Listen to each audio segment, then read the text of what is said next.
Well, folks in Goleta are seeing an uptick in coyote sightings. Now, folks there are taking extra precautions with their kids and pets. And News Channel reporter Mina Wahab joins us live from the Butterfly Grove in Elwood with a look what locals there are doing to stay safe. Mina?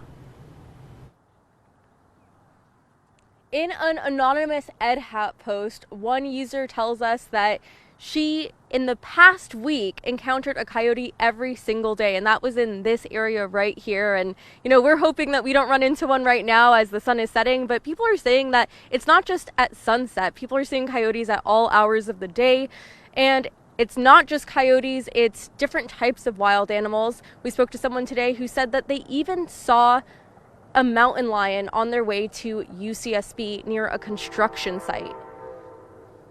Last night when I was coming back from campus, I saw a coyote near the basketball courts over here. Coyote sightings are not uncommon, whether it's LA, New York, or Santa Barbara County. We used to see them during dusk or sunset, just random times, and now it's all the time. Environmentalists say here locally, construction and development are displacing these native animals and depleting their food resources. When I've seen them in the past, it's usually been one at a time, and you'll see one scurrying around. But there was a group of 4 of them coming, like I said, from the golf course area towards Camino Real, and they were just crossing through the woods and stuff. They're right by Dos Pueblos. Hungry or thirsty coyotes will then come to areas where they find livestock like chickens, or even smaller pets like cats and dogs. It's scary for her.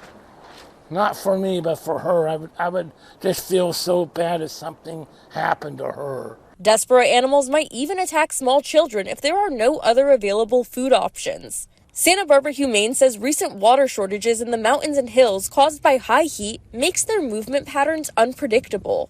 There is no normal and abnormal any longer when it comes to coyotes. They're in cities, they're in neighborhoods that we would not think that they would even have access to. They're going into people's backyards, they're jumping fences. Even in the enclosure of a backyard, if you're not watching your dog, then it might be mauled by a coyote if you live on a hill or something.